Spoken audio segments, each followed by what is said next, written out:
हाँ तो प्यारे बच्चों, जय माता दी। इस वीडियो के अंदर प्यारे बच्चों मैं आपको कक्षा 10 सामाजिक विज्ञान की जो आपके एक्सीलेंट की जो डेस्क वर्क है वो इस वीडियो के अंदर कंप्लीट डेस्क वर्क आपको देने वाला हूं। और इससे पहले मैंने राजस्थान बोर्ड कक्षा 10 के सभी विषयों की जो संजीव की जो डेस्क वर्क है वो ऑलरेडी मैंने अपलोड कर दी है। अगर अभी तक आपने उन वीडियो को नहीं देखा है, उन डेस्क वर्क को आपने अभी तक नहीं देखा है, तो उन डेस्क वर्क को भी आप देख सकते हैं। उनका लिंक आपको डिस्क्रिप्शन में मिल जाएगा। तो वीडियो को आपको लास्ट तक देखना है, वीडियो को कहीं पर भी आपको स्किप नहीं करना है। और वीडियो को शुरू करने से पहले आप सभी बच्चों से मेरी एक रिक्वेस्ट है, यदि अभी तक आपने हमारे चैनल को सब्सक्राइब नहीं किया है तो सब्सक्राइब कर लीजिए और साथ में नोटिफिकेशन बेल को प्रेस कर लीजिए। तो ये डेस्क वर्क आपको कंप्लीट देखनी है और इसी डेस्क वर्क के अकॉर्डिंग आपकी बोर्ड परीक्षा 2024 में सामाजिक विज्ञान सोशल साइंस एसएसटी का पेपर आने वाला है। तो सामाजिक विज्ञान के अंदर आपको पूरे मार्क्स लाना है, पूरे मार्क्स आपको अचीव करने हैं बोर्ड परीक्षा 2024 में। तो ये कंप्लीट डेस्क वर्क आपको अच्छे से तैयार करनी है। तो यहाँ पर आप देख सकते हैं एक्सीलेंट की डेस्क वर्क है और माध्यमिक शिक्षा बोर्ड द्वारा उपलब्ध ब्लूप्रिंट पर आधारित है ये। और यहाँ पर बोर्ड मॉडल पेपर आपको विद सॉल्यूशन मिलेगा, इसके साथ में आपको 9 मॉडल पेपर और मिलेंगे। तो उनमें से काफ़ी सारे क्वेश्चंस हैं वो आपको बोर्ड परीक्षा 2024 में देखने को मिलेंगे। तो कंप्लीट डेस्क वर्क आप देख सकते हैं कक्षा 10 सामाजिक विज्ञान एक्सीलेंट की ये डेस्क वर्क है आपकी। और इसमें आपको सब मूल्यांकन प्रश्न पत्र मिलेंगे, हल सहित मिलेंगे और बोर्ड मॉडल पेपर मिलेगा, विद सॉल्यूशन मिलेगा और 9 मॉडल पेपर इसके अलावा आपको मिलेंगे। तो वीडियो को आपको पूरा देखना है। और जैसा कि प्यारे बच्चों आप देख सकते हैं, सबसे पहले आपको बोर्ड नमूना प्रश्न पत्र 2024 दे रखा है जो बोर्ड के द्वारा जारी किया गया है, जो विद सॉल्यूशन में आपको दे रहा हूं। और इसी के अकॉर्डिंग आपके बोर्ड परीक्षा 2024 में सामाजिक विज्ञान का पूरा पेपर आने वाला है। इस मॉडल पेपर से भी काफ़ी सारे क्वेश्चंस आपको देखने को मिलेंगे बोर्ड परीक्षा में।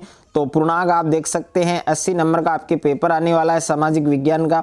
और समय आपको दे रखा है 3 घंटे 15 मिनट। तो सबसे पहले आपको पेपर में सेक्शन ए दिया गया है, खंड ए दिया गया है, जिसमें वस्तुनिष्ठ प्रश्न दिए गए हैं।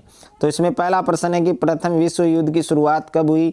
दूसरा है बारदोली सत्याग्रह का नेतृत्व किसने किया। तीसरा है भाप के इंजन से संबंधित है।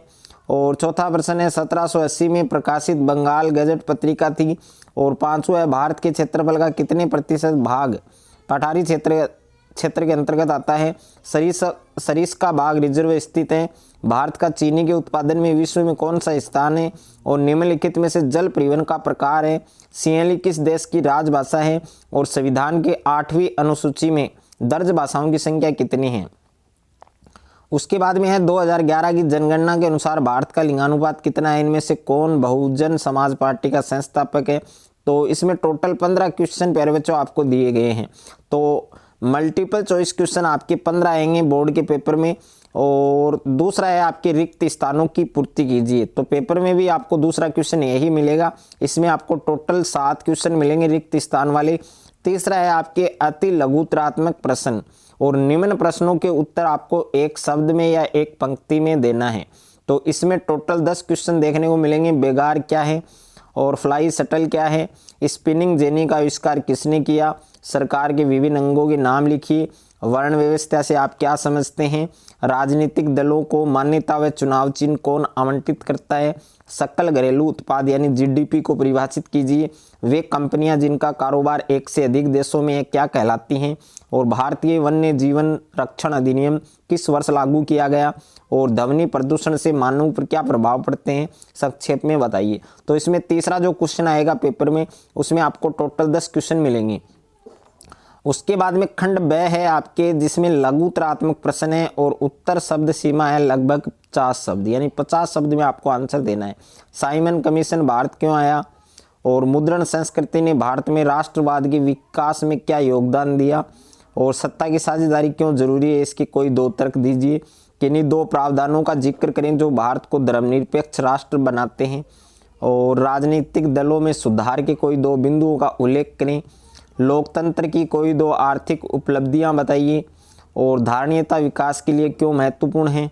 विदेशी व्यापार के उदारीकरण से आप क्या समझते हैं। उपभोक्ता सुरक्षा अधिनियम 1986 के निर्माण की जरूरत क्यों पड़ी, और पहाड़ी क्षेत्रों में मृदा अपरदन की रोकथाम के लिए क्या कदम उठाने चाहिए। नर्मदा बचाओ आंदोलन के कोई 2 लक्ष्य बताइए।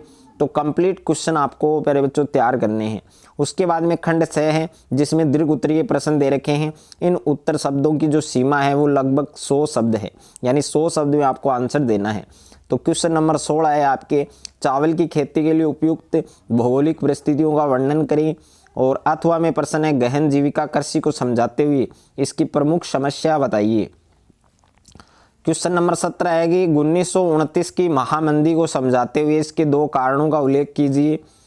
और अथवा में भी क्वेश्चन मिलेगा आपको, यानी जो खंड 6 है और खंड 2 है उसमें विकल्प वाले क्वेश्चन मिलेंगे आपको। और क्वेश्चन नंबर 19 है, संघीय व्यवस्था की प्रमुख विशेषताओं का वर्णन कीजिए। इसके अथवा में भी क्वेश्चन दे रखा है, तो कंप्लीट आप देख सकते हैं। क्वेश्चन नंबर 19 है, बेरोजगारी से क्या अभिप्राय है, बेरोजगारी के 2 प्रकारों का उल्लेख कीजिए। और इसके अथवा में भी क्वेश्चन है आपके, सार्वजनिक क्षेत्र तथा निजी क्षेत्र में अंतर। और उसके बाद में सेक्शन डी है आपके, खंड 2 है जिसमें प्रत्येक क्वेश्चन 4 नंबर का मिलेगा। तो निम्नात्मक प्रश्न है और इन उत्तरों को आपको 200 से 250 शब्दों में लिखना है। क्वेश्चन नंबर 20 है, टिप्पणी लिखनी है वस्तु विनिमय के दोष और मुद्रा के कार्य। तो कंप्लीट आप देख सकते हैं, इसमें मुद्रा के कार्य भी दे रखे हैं। अथवा में प्रश्न दे रखा है आपको, साख से आप क्या समझते हैं, भारत में औपचारिक क्षेत्र में साख की संक्षेप व्याख्या कीजिए। और क्वेश्चन नंबर 21 है आपके, फ्रांसीसी क्रांति के पश्चात फ्रांस में आए बदलावों का विस्तार से वर्णन कीजिए। तो कंप्लीट प्यारे बच्चों आप देख सकते हैं, अथवा में भी क्वेश्चन आपको दिया गया है। और क्वेश्चन नंबर 22 है, प्रश्न का उत्तर दिए गए मानचित्र में लिखिए। दिए गए भारत के रेखा मानचित्र में निम्नलिखित कोयला खानों को अंकित कीजिए। सिंगरौली, रानीगंज और सिंगरेनी और नेवेली। तो कंप्लीट आप देख सकते हैं, अथवा में भी दिया गया है आपको, अथवा वाला भी अगर आप करना चाहते हैं तो कर सकते हैं। उसके बाद में मॉडल प्रश्न पत्र 2 है आपकी अभ्यास के लिए, तो इसको भी आपको अच्छे से तैयार करना है। सबसे पहले आपको सेक्शन ए दिया है जिसमें वस्तुनिष्ठ प्रश्न है, तो टोटल 15 क्वेश्चन आपको देखने को मिलेंगे। तो पूरा जो डेश वर्क है प्यारे बच्चों, ये आप इस वीडियो के अंदर देख सकते हैं। और इस डेश वर्क का कंप्लीट पीडीएफ आपको कैसे मिलेगा, कहाँ मिलेगा, कैसे आपको डाउनलोड करना है, तो वो भी इस वीडियो के अंदर बताया जाएगा। तो वीडियो को आपको पूरा देखना है।